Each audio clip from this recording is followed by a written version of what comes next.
Hi,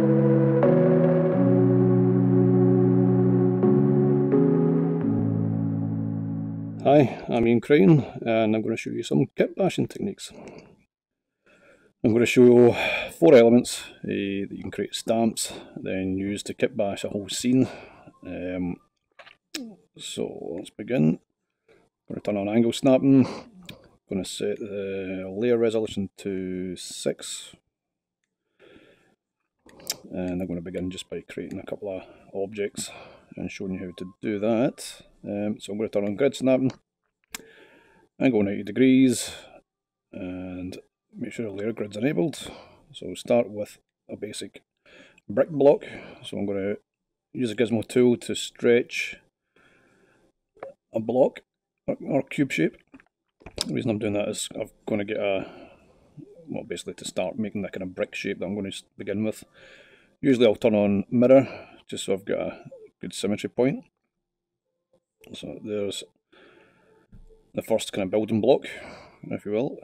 What I'm also going to do is create another object. This is going to be a wooden plank, for example. And I'm doing the same thing, selecting gizmo, keeping the mirror tool on, stretching and shrinking. And the reason I'm doing this is so I've got constraint, and when I cut and paste, it will be cut and paste to a 90-degree angle, or whatever angle I decide. So there we go, we've got a wooden plank.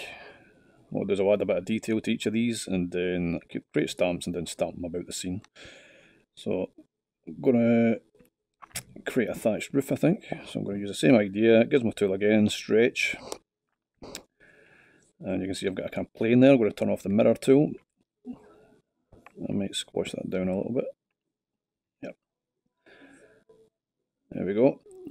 I'll make that a bit lighter just so we can differentiate.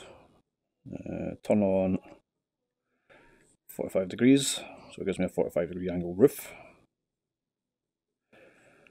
So basically I'm creating these objects that can be turned into stamps, which can then be used as little modular pieces, I guess. So, okay, I'll add a bit of detail. What I generally do is I'll take one object in its basic form and take each side and kind of vary the kind of pattern of the stress on it, I guess. I'll turn off the angle snapping and just grab my cube tool. I'll also turn off the grid snap, so I've got a kind of a sharp edge.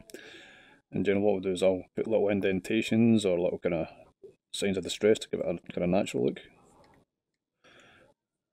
So what I've done there was just clicked undo. So this gives it a bit more of a kind of rock feel, I guess. So that's one side.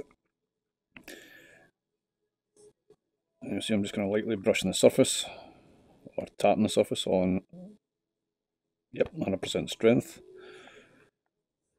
What I'll do is I generally keep one of the sides flat and the rest of the sides kind of distressed. So let me just add a couple of, that doesn't look too nice, that'll do. So yeah, so you've got a block there, you can see kind of roughly where I'm going with it. I'll maybe take a chip out of them just to give it a kind of bit of depth when you stick them together.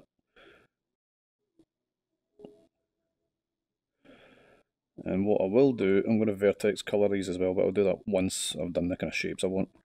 Now for a plank, I'm going to do a similar idea, so I'm going to use the bulge tool just to kind of bulge out edges, because planks aren't obviously always that straight. I want a rustic look, so I'm kind of popping the edges here.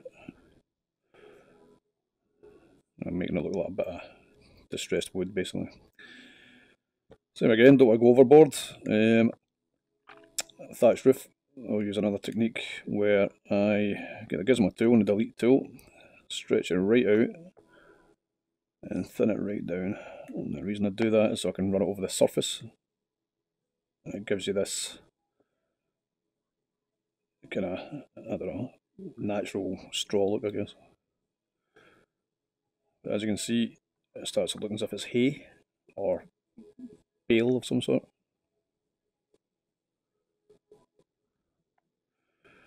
And what happens here is sometimes it puts holes in it, so what I'll do is I'll run a pass over it just to kind of inflate again, or not inflate, but to bulge.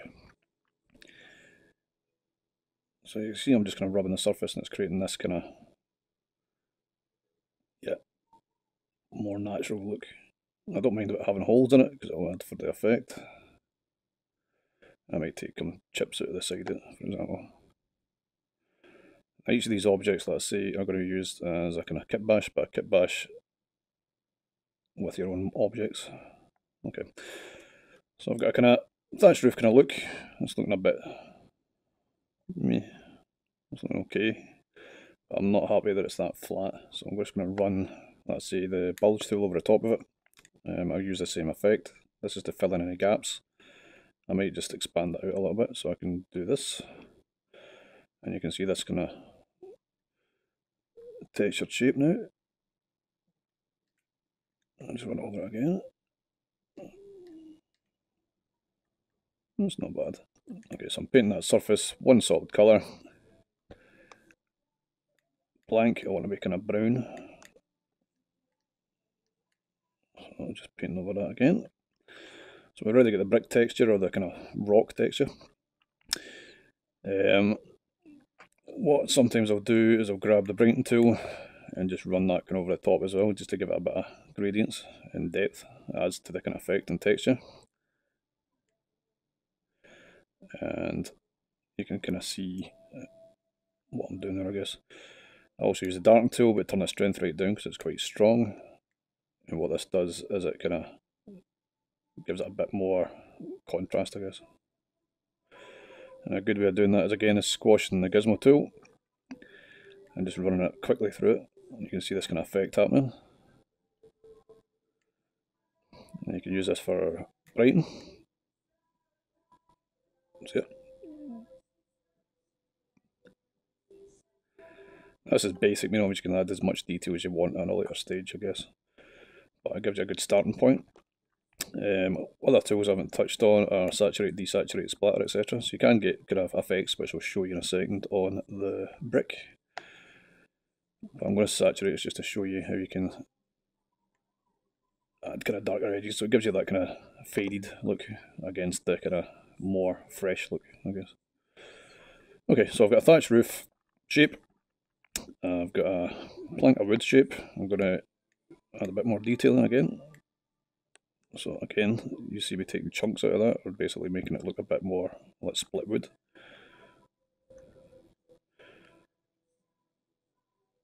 Not too much. You don't need to go daft, I guess. But, so it looks like kind of knotted wood, I guess. I mean, you can do that as many times as you want, vary it, etc. Again, I'm going to colour it again, or darken it in certain areas, so it'll give it a bit more texture. And you can see that start to look like kind of wood effect as well.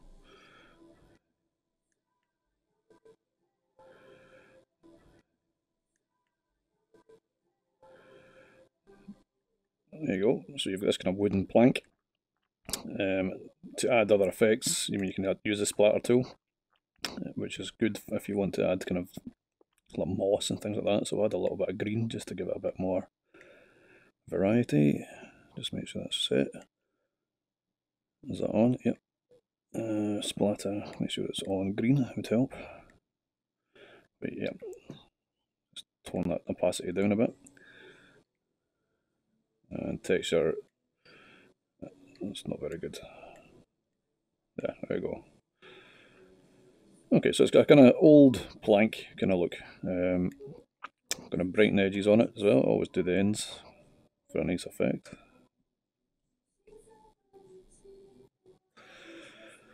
Okay, you can see them start to come together. Now the brick, I'll use the splatter tool only for little edges on them. I'm going to brighten these just to kind of give a bit of definition. See how that's making it look a bit more three-dimensional.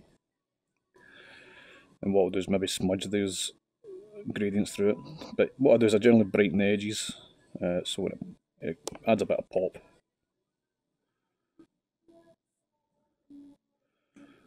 So there you go.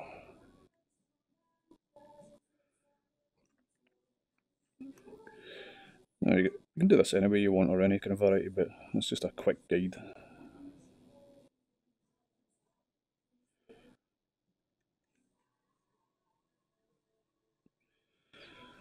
There we go. So rough rock, going to quickly pass darken on it, or tap it. Maybe not so much. Perfect. Okay, we've got to the point where I've got 3 objects, which I'm going to build a scene out of. So first of all, what you want to do is select your grid tool, go to angle snapping, go to 90 degrees. The reason I'm doing this is it constrains it, so when you create the stamp, and make sure your gizmo tool is reset, when you create the stamp, it will paste on that 90 degree parallel. So I'm going to select first bit of clay, which is the brick or the block, and then you get the option to save selection. So I'm going to save selection. I'm going to call this, I don't know, block concrete, and there's no save. Normally there's a preview, or you can save a thumbnail of that. I don't know where that is. Okay, so I've got this block, which I can then stamp if I want. So I can go to stamp, computer, block concrete, and you'll see I've got this block that I can start building up with. Okay, so I've selected this. Going to save selection again. Going to go plank wooden. You can name it any way you want. Again, select, constraints on, gizmo tool, select, save selection, and we'll call this roof thatch. Yep, using the 3 stamps I've just created, I'm going to build it like in a cabin or a hut. So basically I'll start with the scene. What I've done is created 3 layers. I'm going to create one called ground. This is just going to be a kind of simple case of blocking out some random clay, basically. This is where the hut or cabin will sit. And then I'm going to use the erase tool and the cube tool, and I'm just chopping angles off it, or erasing angles I should say. I'm not worried about losing too much detail. So I've used a boundary cube there to give me that plinth, I guess, or that kind of area that's, you know, to present on, I guess. So I'm going to select this, that big blob of green, copy it, use the gizmo tool, stretch it a little bit, and just place it on top of each other. And the reason I'm doing that is it gives a bit of variety and a bit more of a shape, I guess, to play with. You notice I've kind of dropped that slightly below. Looks like a tortoise shell, but yeah, it means I can play about with, you know, shape and form. It's a good way of making rocks and kind of landscaping, I guess. I'll stick a random blob there, why not? Now I'm moving it around and varying the shape. There we go. Okay, so there we go. We've got a base to begin with. What I'm going to do is flatten a little bit of that, because I want to build the hut on top of it.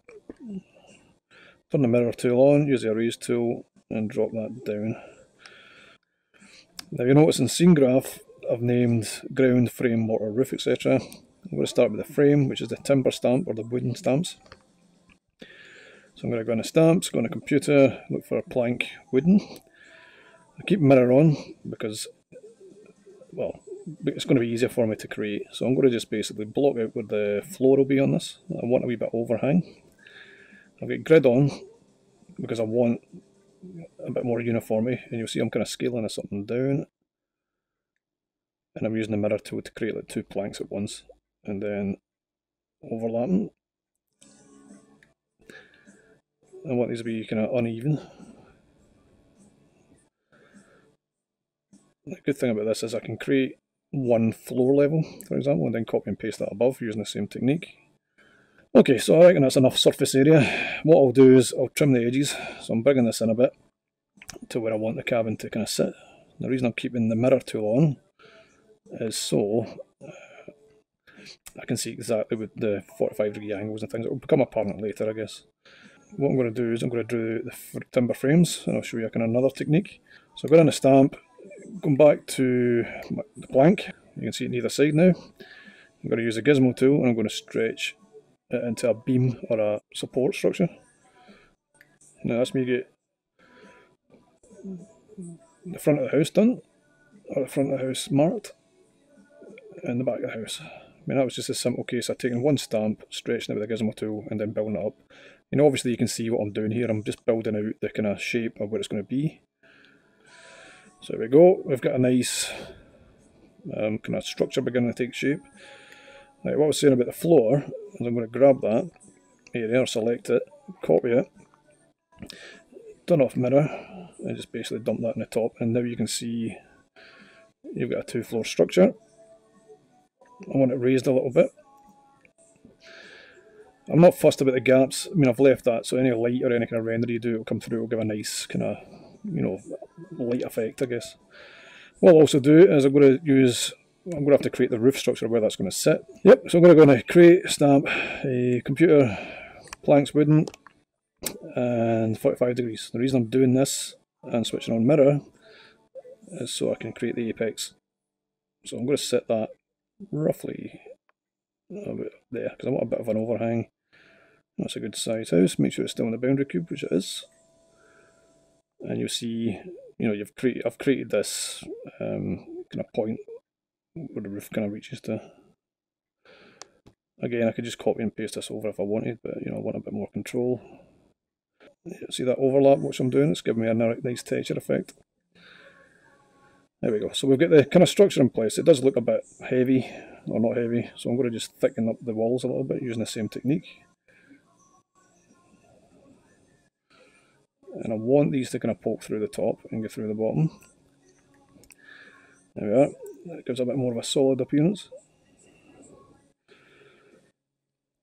Now, as I say, I've been using the kind of the constraint tool quite a bit. I mean, the good thing about this is you can turn that off and start, you know, messing around with beams lying across each other. And what I mean by that is you just turn off the grid, the angle snapping, and just use that one beam. That's not what I want. Let me just go back to stamp, and I'll load in the plank again. It needs to reset. There it is. Okay, so that's me back to original stamp. I'm just going to kind of tack that on randomly or willy-nilly, as I say. See how it's like kind of, you know, I've not got a constraint there. All I'm doing is dumping that or pasting it where I like. It's a fun bit for me.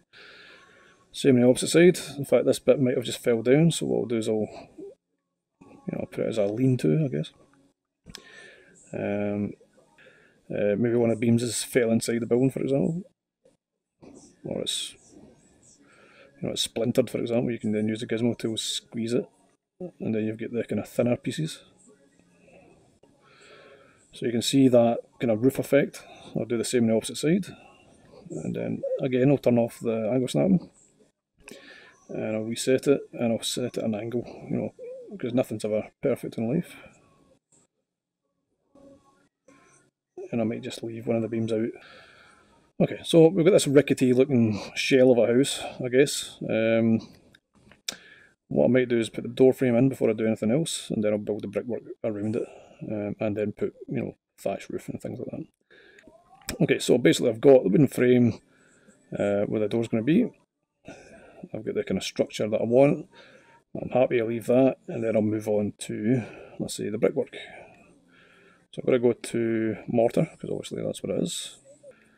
Click on clay, go to stamp, go to computer, and then we'll move on to our second stamp, which is this. I'm just going to build this up as you would normal bricks.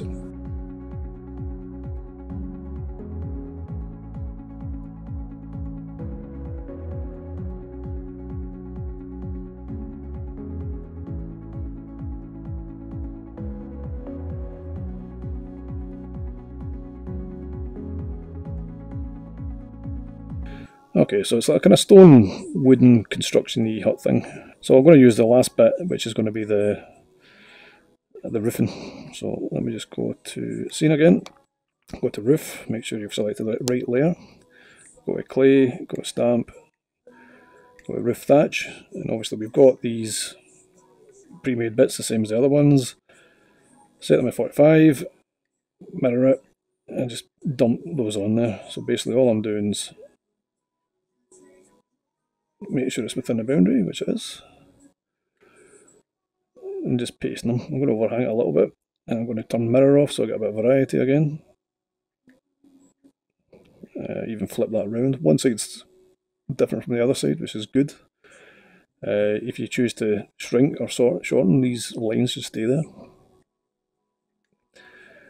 So yeah, one side's pretty intact, I think, that bit of wood. The other side, partially intact. I'll maybe just, again, turn off constraints and just lay bits like that. Again, subsidence, all the rest of it. I'll put that down here. Maybe a bit that's fell inside, I don't know. So yeah, so basically that's just 3 stamps I've used, and I've created, a kind of basic shape form. It could be used for game assets, or it could be used for, a simple render, if it's, whatever takes your fancy. Let's say the more you refine it, the more you play about with it, the more detail you can add. And let's say I'm not using anything more than the stamps I created, and that's it. I mean, you can create as many stamps as you want. You can add more detail in, little touches. You could have little flowers at the front, or little boulders, or little stones, just as a finishing touch. So the brick's coming down. Now I'm doing this by hand, but you can use constraint if you wish. There we go.